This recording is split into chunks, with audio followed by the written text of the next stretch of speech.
മത്സ്യത്തൊഴിലാളികളോട് എനിക്കൊരു പ്രത്യേക ബന്ധവും സ്നേഹവും എപ്പോഴും ഉണ്ടായിരുന്നു. ഇപ്പോ ആ സ്നേഹം പലരട്ടിപ്പ് കൂടിയിട്ടുണ്ട്. മാത്രമല്ല ഒരുപാട് അഭിമാനവും മര്യാദയുമുണ്ട്. നിങ്ങളുടെ ഇത്രയും ഒരു വിലപ്പെട്ട സേവനം,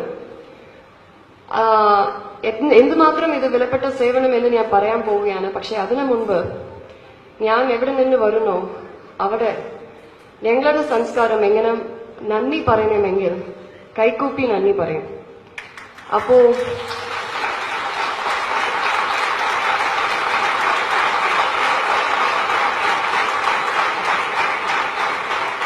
ഇത് ഞാൻ പറയുന്നില്ല, നിങ്ങൾ പോയി സേവനം ചെയ്ത എല്ലാ ജില്ലാ കളക്ടർമാരും അതുപോലെ തന്നെ ഈ സർക്കാർക്ക് വേണ്ടിയും നന്ദി പറയാണ്. വളരെ നന്ദി. ശരിക്കും ഇത് എങ്ങനെ ഇത് എന്റെ ഒരു അനുഭവം എനിക്ക് പകർന്നാലേ എനിക്ക് സന്തുഷ്ടകരമായിരിക്കും. അതായത് ആദ്യത്തെ എനിക്ക് വന്ന വിളി എന്ന് പറയുന്നത് പത്തനംതിട്ട ഡിസ്ട്രിക്ട് അഡ്മിനിസ്ട്രേഷനിൽ നിന്നാണ്. എന്നോട് സഹായിക്കാൻ വേണ്ടി എന്റെ ബാച്ച്മേറ്റ് ഹരികിഷോറാണ് എന്നെ വിളിച്ചത്. എന്നെ വിളിച്ചു പറഞ്ഞു, വാസുകി, ഞങ്ങൾക്ക് നിങ്ങളുടെ മത്സ്യത്തൊഴിലാളികളുടെ വള്ളങ്ങളുടെ ആവശ്യമാണ്. അപ്പോഴത്തേക്കും നമ്മുടെ ജില്ലയും വെള്ളക്കെട്ടും നമ്മുടെ റിലീഫ് ക്യാമ്പ്, റിലീഫ് മെറ്റീരിയൽ ശേഖരണം, അതിലാണ് ഞാൻ കൂടുതൽ ഇൻവോൾവ് ആയിരുന്നു. അപ്പൊ ഇങ്ങനെ ഒരു വിളി വന്നപ്പോ ഞാൻ വിചാരിച്ചു, ഓക്കെ, ഇത് എങ്ങനെ സംഘടിപ്പിക്കാമെന്ന് ആലോചിച്ചുകൊണ്ടിരുന്നപ്പോഴാണ് ഞാൻ എനിക്ക് പരിചയമുള്ള മത്സ്യത്തൊഴിലാളികളെയും അച്ഛന്മാരെയും ഞാൻ വിളിച്ചിരുന്നു. അപ്പോഴാണ് അറിഞ്ഞത് അവർ ഓൾറെഡി തയ്യാറായിട്ടുണ്ടായിരുന്നു എന്ന്. അപ്പോ എന്റെ ജോലി എന്നോട് പറഞ്ഞത് വാഹനങ്ങൾ അറേഞ്ച് ചെയ്ത് കൊടുത്താൽ മതി, നിങ്ങൾ പോയിക്കൊള്ളാം എന്ന് പറഞ്ഞു. ശരി, അപ്പൊ വാഹനങ്ങൾ അറേഞ്ച് ചെയ്യാനാണ് ഒരുപാട് ശ്രമിച്ചു. അതിലും ഈ ഒത്തിരി ലോറി ഡ്രൈവേഴ്സും ഡ്രൈവേഴ്സിന്റെ ഒരു സേവനവും കൂടി നമ്മൾ ഒരിക്കലും മറക്കാൻ പറ്റില്ല. അവർ അത്രയും സേവനം ചെയ്തിട്ടുണ്ട്.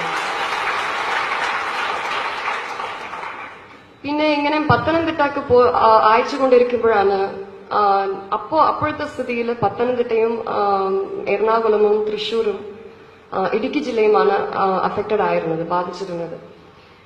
പിന്നെ സുഹാസ്, ആലപ്പുഴ ഡിസ്ട്രിക്ട് കളക്ടർ, എന്നെ വിളിച്ചപ്പോ, മാഡം പത്തനംതിട്ടക്ക് അയച്ചു, ആലപ്പുഴയ്ക്കും അയക്കണം എന്ന് പറഞ്ഞപ്പോ എനിക്കൊന്നും പിടികിട്ടിയില്ല.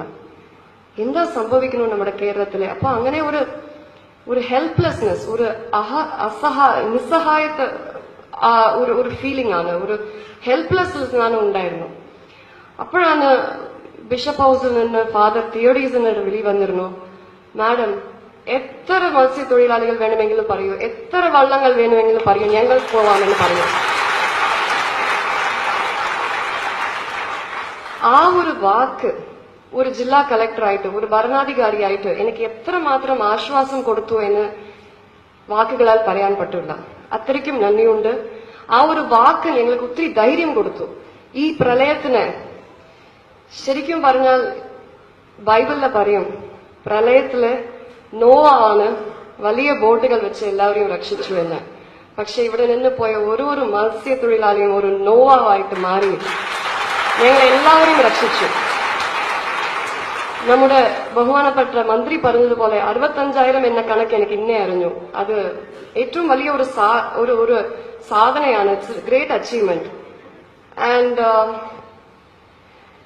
പിന്നെ എനിക്ക് പറയാനുള്ളത്, നന്ദി പറയാനുള്ളത്, ഇതെല്ലാം ചെയ്തത് ഒരുപാട് വിഭാഗങ്ങളുടെ ഒരു കോർഡിനേഷൻ ആയിരുന്നു. സോ അപ്പൊ അവർക്ക് എല്ലാവർക്കും കൂടി ഞാൻ നന്ദി പറഞ്ഞില്ല എന്ന് പറഞ്ഞാൽ അത് ശരിയാവില്ല. പോലീസ് ഡിപ്പാർട്ട്മെന്റ്, ഞങ്ങളുടെ ജില്ലയിലെ SP rural, commissioner, city commissioner of police, motor vehicles department, lorry owners association, civil supplies, ഒരു വിഭാഗം നിങ്ങൾ വിട്ടുവെച്ചില്ല. എല്ലാ വിഭാഗങ്ങളെയും വിളിച്ചിരുന്നു. അവരെല്ലാവരും സഹായിച്ചു. അങ്ങനെ നമ്മുടെ മന്ത്രി പറഞ്ഞതുപോലെ ഒരു ഒത്തൊരുമയാണ് ഞങ്ങൾ എല്ലാവരുടെ ഭാഗത്തു നിന്നും കാണിച്ചിരുന്നത്. അതിന് ഒരുപാട് നന്ദിയുണ്ട്. എനിക്ക് കൂടുതൽ വാക്കുകൾ പറയാൻ തോന്നുന്നില്ല. ബട്ട് എനിക്ക് ജസ്റ്റ് ഒരു വാക്കേ പറയാനുള്ളൂ. ഇതുവരെ കേരളത്തിന്റെ ഒരു ഐഡന്റിറ്റി, അതായത് കേരളത്തിന്റെ ഒരു പ്രത്യേകത മത്സ്യത്തൊഴിലാളികൾ കൊണ്ട് കിട്ടിയത് ഫിഷ് കറിയാണ്. അപ്പോ ബിക്കോസ് കേരളം എന്ന് പറഞ്ഞാൽ തന്നെ എല്ലാവരും ഫിഷ് കറിന് വേണ്ടി വരും. അത് മത്സ്യത്തൊഴിലാളികൾ കൊടുത്ത ഒരു ഇതാണ്. പക്ഷെ ഇപ്പോ കേരളത്തിന് കിട്ടിയ ഒരു ഐഡന്റിറ്റി എന്ന് പറയുന്നത് നമ്മുടെ ബഹുമാനപ്പെട്ട മുഖ്യമന്ത്രി പറഞ്ഞത് മത്സ്യത്തൊഴിലാളികൾ സൈന്യമാണ്, കേരളത്തിന്റെ സൈന്യമാണ്, കേരളത്തിന്റെ രക്ഷകர்களാണ്. അപ്പോ ആ ഒരു പുതിയ ഐഡന്റിറ്റി ഈ പ്രളയത്തിൽ നിങ്ങൾ എല്ലാവരും കാണിച്ചു കൊടുത്തിട്ടുണ്ട്, സാധിച്ചിട്ടുണ്ട്. അതില് ഒരുപാട് നന്ദിയുണ്ട്. We are very grateful to all of you. Thank you so much.